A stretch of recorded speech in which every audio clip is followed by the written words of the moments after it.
Amém? Todos encontraram? Amém. Vai dizer assim a palavra do Senhor.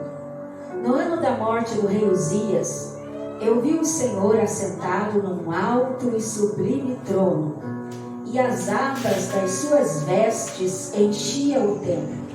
Serafins estavam por cima dele, cada um tinha 6 asas, com 2 cobriam o rosto, com 2 cobriam os seus pés e com 2 voavam. E clamavam uns para os outros, dizendo: Santo, Santo, Santo é o Senhor dos exércitos. Toda a terra está cheia da sua glória. As bases do limiar se moveram, a voz do que clamava, e a casa se encheu de fumaça. Então disse eu: ai de mim, estou perdido, porque sou homem de lábios impuros, e habito no meio de um povo de impuros lábios, e os meus olhos viram o Rei, o Senhor dos exércitos. Então um dos serafins voou para mim, trazendo na mão uma brasa viva, que tirara do altar com uma tenaz. Com a brasa tocou a minha boca e disse: eis que ele tocou os teus lábios, e a tua iniquidade foi tirada e perdoado o teu pecado. Depois disso ouvi a voz do Senhor que dizia: a quem enviarei? E quem há de ir por nós? Disse eu: eis-me aqui, envia-me a mim. Podeis vos assentar, adorando, bendizendo, glorificando e exaltando o nome santo e poderoso do Senhor, porque o nosso Deus, Ele é digno de toda honra, toda glória, todo louvor e toda adoração. Aleluia. O tema que eu quero colocar nessa mensagem que nós lemos é: quando o céu clama, quem responderá? Eita Deus. Quando o céu clama, Eita. quem responderá? Nós lemos um texto que fala do despertamento do ministério de Isaías. Então eu quero entender que nessa noite Deus também, Ele quer despertar o meu e o teu ministério. Deus, Ele quer trazer um despertamento sobre a minha e a tua vida. Deus, Ele quer trazer um despertamento sobre a obra que eu e você fazemos. Deus quer trazer um despertamento sobre a missão que eu e você desempenhamos na casa dele, na obra dele e para ele. Deus, Ele quer despertar-nos nesses últimos dias, nos tirar talvez de um sono de indolência, talvez de um sono que este mundo está vivendo aí. O Senhor, Ele está com a sua voz clamando, chamando. Quem é que vai responder a esse chamado? Os versículos começam dizendo que no ano em que morreu o rei Uzias, eu vi o Senhor. E a primeira coisa que o profeta ele vai ver é um trono. E no momento em que o profeta ele olha para o alto e ele vê um trono, olhando para baixo, ele também vê um trono, porque Isaías é um profeta que está no reinado, que está no palácio, e ali no palácio ele serve diante do rei, e servindo diante do rei, ele está servindo diante de um trono. Só que quando Isaías olha para o trono da terra, o trono está vazio, porque o rei Uzias havia morrido. Então Isaías olha para baixo, olha para o trono da terra, e já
chegasse ao povo de Israel.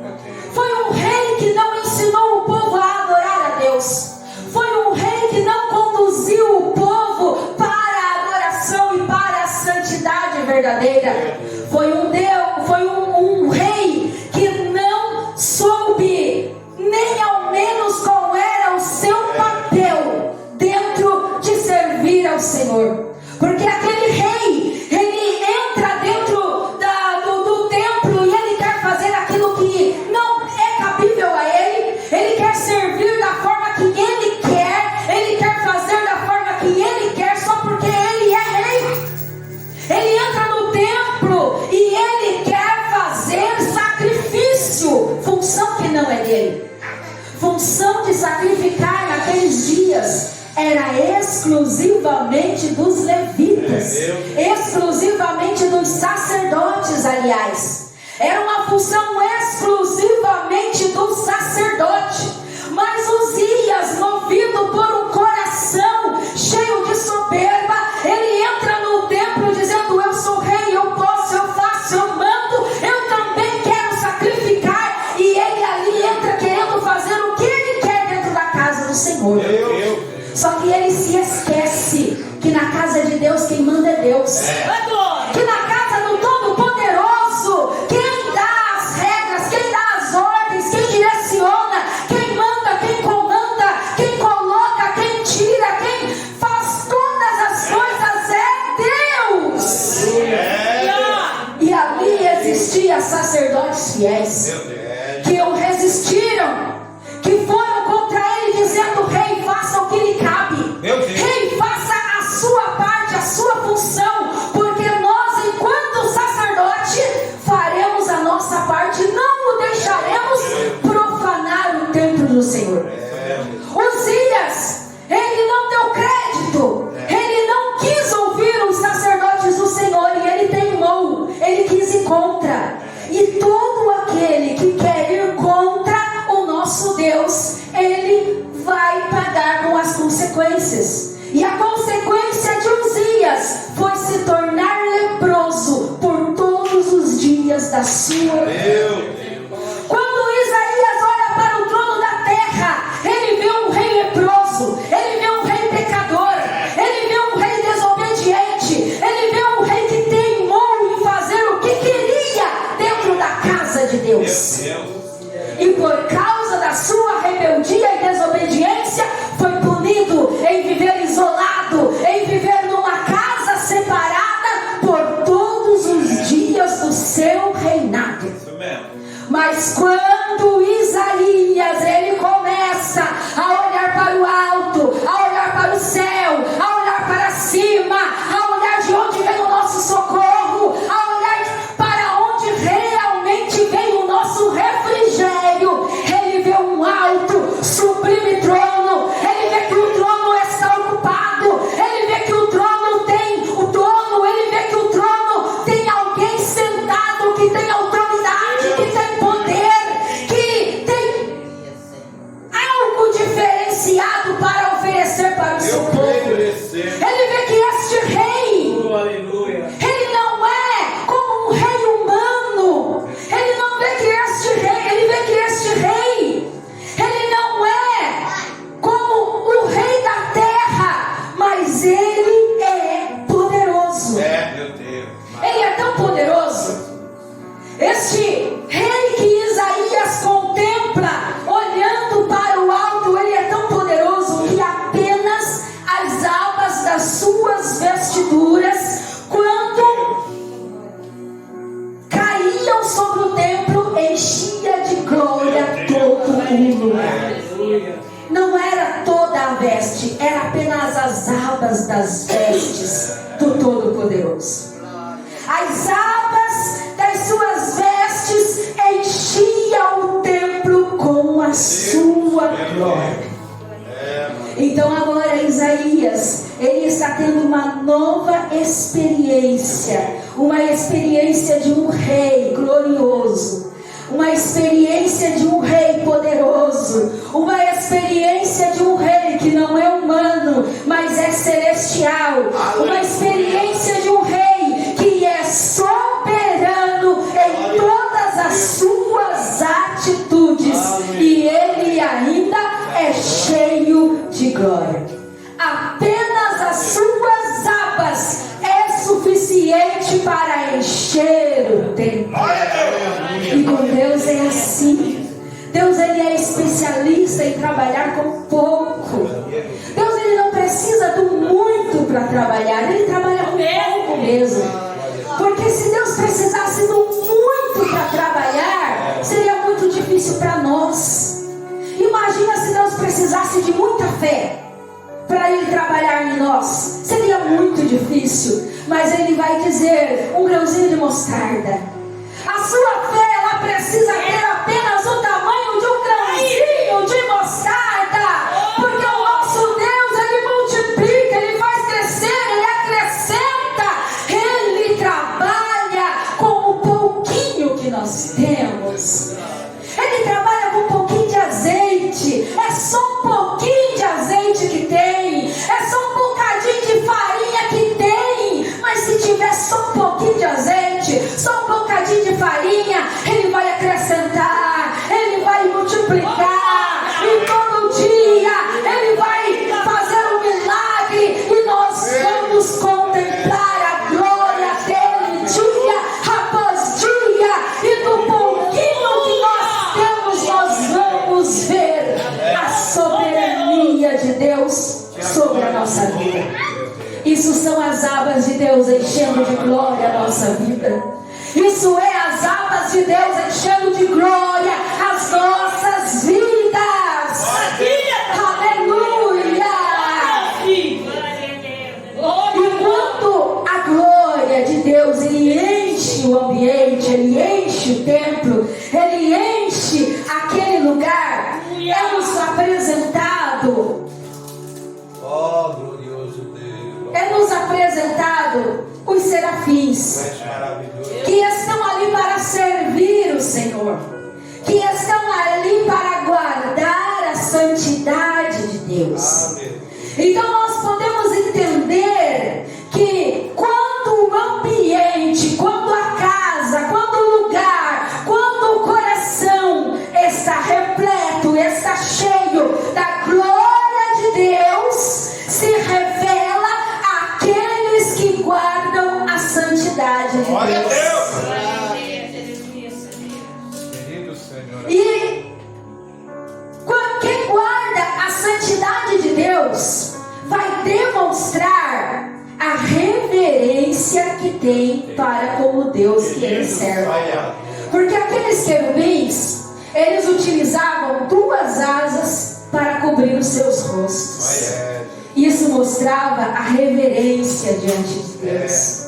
Ou seja, quando eles estavam diante de Deus, eles temiam, eles adoravam, eles glorificavam, eles sabiam que estar diante da presença do Todo-Poderoso não tinha preço, era precioso, era glorioso.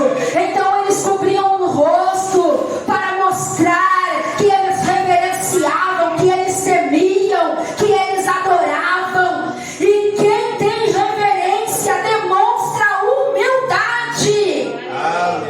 Humildade em renúncia.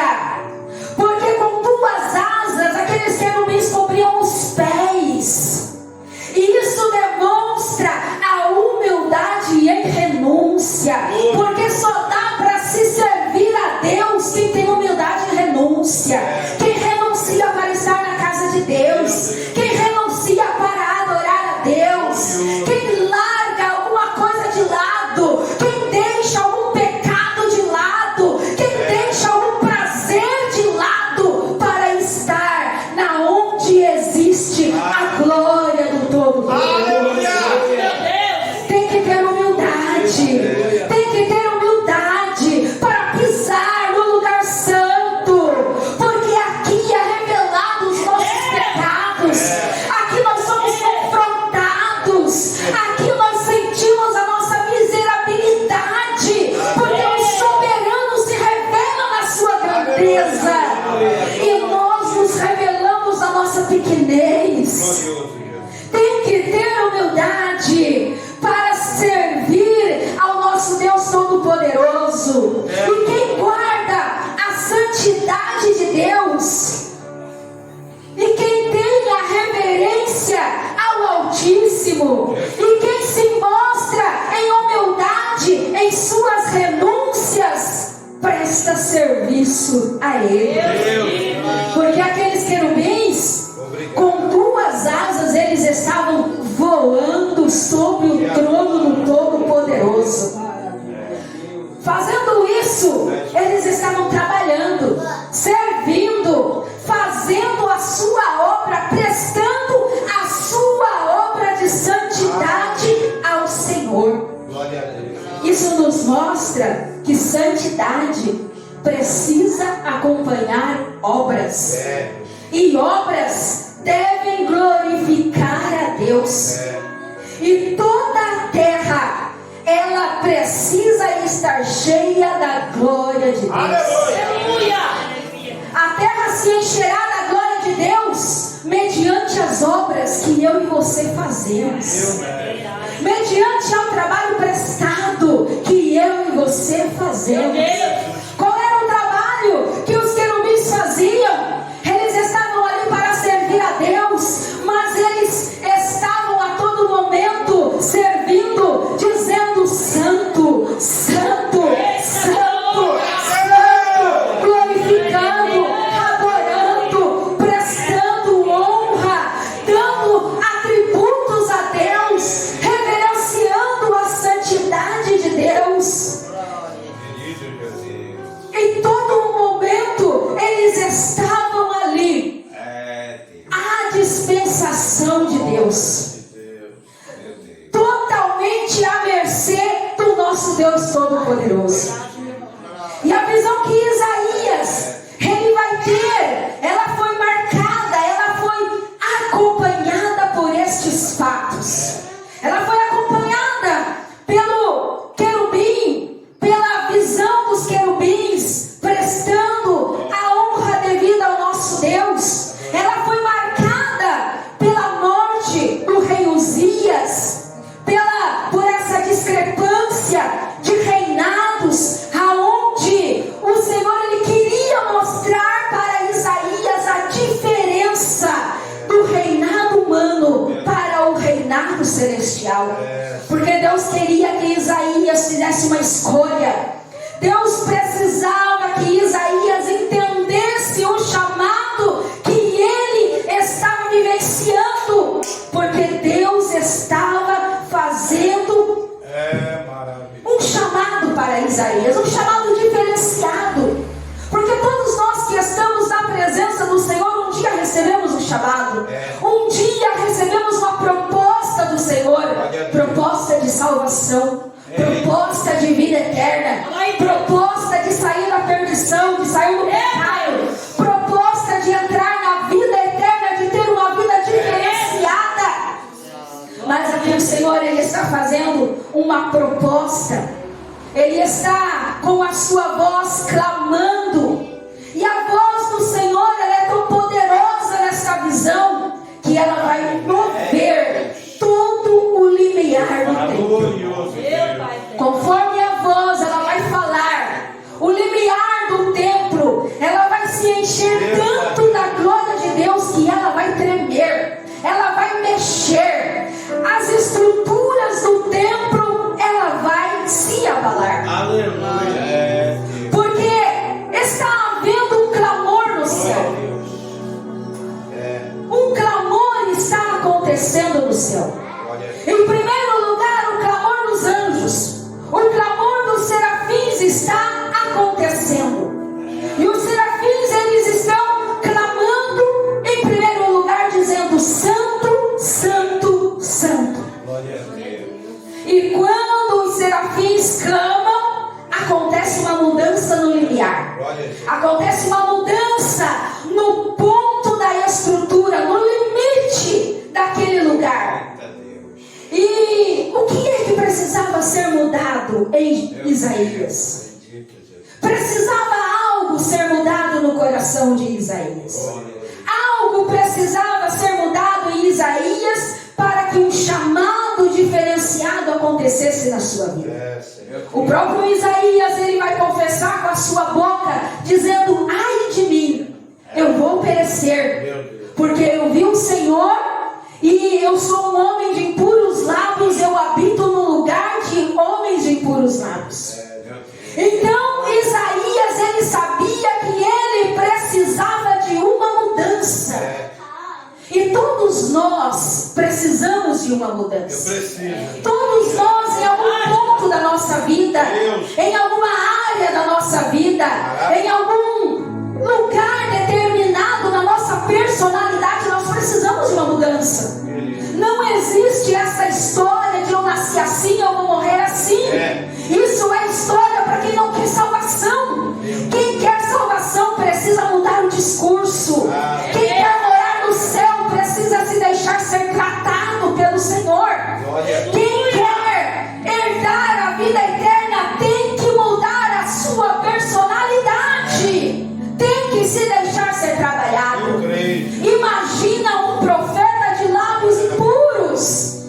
Imagina um profeta habitando num lugar de homens de impuros lábios. Não condiz com a santidade de Deus. Não condiz com a realidade da santidade de Deus. Algo precisava ser mudado no limiar de Isaías. E enquanto os querubins clamavam: Santo, Santo, Santo, aquele limiar estava sendo estremecido. Glória a Deus. Sabe o que isso significa? Enquanto você está na casa de Deus, enquanto você adora, enquanto você glorifica, os teus limiares começam a ser estremecidos. E algo que precisa ser trabalhado em você começa a ser trabalhado. Deus começa a trabalhar em mim e em você. Glória a Deus. Aleluia. Através do nosso clamor, através da nossa adoração, através da nossa exaltação ao Senhor. Quando nós adoramos ao Senhor, quando nós exaltamos ao Senhor, os limiares, eles sofrem alguma mudança. Isaías precisava dessa mudança, e nós precisamos de alguma mudança também. E então naquele momento, a confiança de Isaías, que antes era no reinado humano, agora ele olha para o alto e ele vai depositar a confiança dele naquele alto e sublime. A primeira coisa que nós precisamos mudar é tirar o nosso foco da terra, é parar de confiar nas coisas da terra e começar a confiar em Deus, é começar a confiar no Altíssimo. O nosso socorro não vem da terra, o nosso socorro não vem dos homens, o nosso socorro não vem dos amigos, não vem dos familiares. O nosso socorro, ele vem de Deus, ele vem do alto, ele vem do Altíssimo. O nosso socorro, ele vem do Todo-Poderoso. Quando Isaías ele entende isso, quando ele percebe isso, quando ele aceita isso, ele é tocado. Glória a Deus. O anjo o toca nos seus lábios. Há um contato físico, há um toque espiritual na vida dele. E o Senhor, ele quer tocar na minha e na tua vida. O Senhor, ele quer tocar em você, ele quer tirar de você, quem sabe uma personalidade difícil, quem sabe algo que tem prejudicado você de melhorar a sua vida espiritual, quem sabe algo que tem te prejudicado, não tem te afastado de se aproximar mais do Senhor. O Senhor, ele quer te tocar para que você se aproxime, para que você o enxergue, para que você o tenha como único soberano da tua vida, como único governante da tua vida, como único rei da tua vida. Isaías foi tocado. Nós precisamos ser tocados. Nós precisamos ser tocados pelo Senhor, ainda que seja uma brasa viva, algo que venha queimar, algo que venha ferir, algo que venha deixar uma marca em nós, se for necessário, para lembrarmos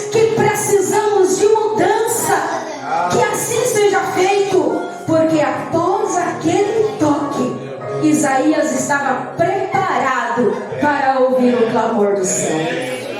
Porque depois do clamor dos anjos, depois do clamor dos serafins, vai ouvir-se um outro clamor, uma outra voz vinda do céu.